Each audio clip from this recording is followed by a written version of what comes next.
Nagka-problema mga guys ang iauring sa Yaprino. Kaya to the rescue tayo.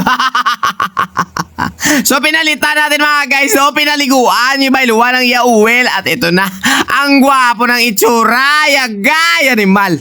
Hello magandang morning sa inyo mga guys. So bao suki kita sa Meta B3 ni Blamo. Ay hala, mayroon naman problema mga guys. So ang iya kaliper nagalik ano bao te. Hindi man gito ya sa may piston ng problema. Sa iya lang man nga may sinugpunan sang host daw.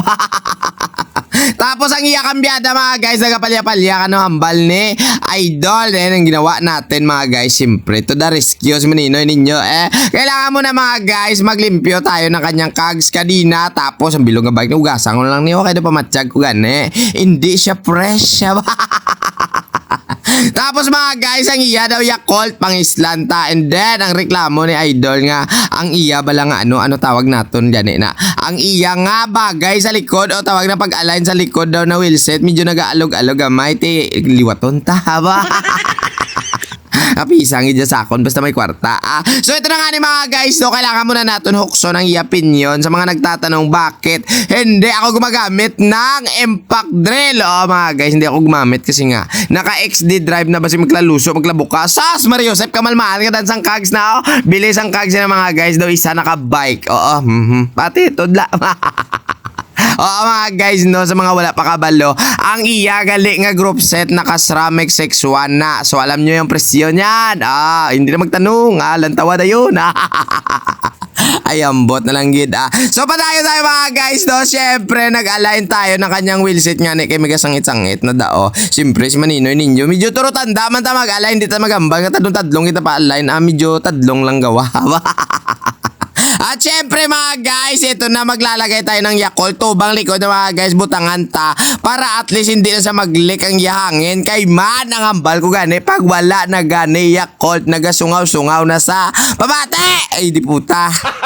Gago! So para mag-impress mga guys ang iya nga bike no, syempre dahil kakayuhin natin, hinugasan ko na lang para mamaya ang mga yabo kag mga kiki nga pilit-pilit syempre maglaulog na to tapos ito na bago linis sa mga guys ang iya kags kadina at syempre ang iya mga guys wheelset wala gid ka na makita yabok nga gamay. No matapos sa mga guys limpiwan dito naman tayo sa iya nga prino. So naglilik nga ni sa idalom niyo. So binuksan ko mga guys, nalantaw ko na gindisponeran gid man ni sa ni Idol kay hambal sa akon. Hindi na gid talaga maghawid. So ang ginawa ko, naghanap ako ng mga guys ng o-ring nga makasibo diyan, butin lang meron. Tapos ito na i-drain na naton mga guys ang oil matapos taging ukas ang iya guba nga o-ring na mo na sa ayagay bayluan na gid ang uya oil bla. Kakaso to mga guys ang iya hangin para at least hindi na siya masyado nagadalong kung magtumbok. Nakita ninyo, perfect na perfect ang galawan ni Maninoy ninyo blahaba.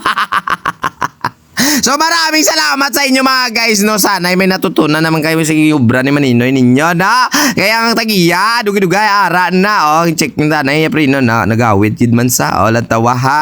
Lantawa ang iya nga oring nga guba. Basta hindi ka magpati guba gani. Amo na gani Alexa di bala. So ayun na nga ni mga guys, dumating na ang may-ari. So thank you so much gali kay Sir Dino Palma no, kay Doc. Doc, thank you so much sa pagpakayo diri sa akon. Wala gid na siya bla nagadua-dua magpakayo sa akon, nabili ng iya unit ya bisan mahal pa. So dire na lang mga guys hasta kay si Idol no, nalipay na sa ginubra ko. Thank you so much sa mga lahat ng followers ko. God bless. Tari hindi ka mo maguntat sa pag-share sa aton video para at least adlaw maganahan man ko mag-voiceover. Thank you so much. Paalam. Iyari bata.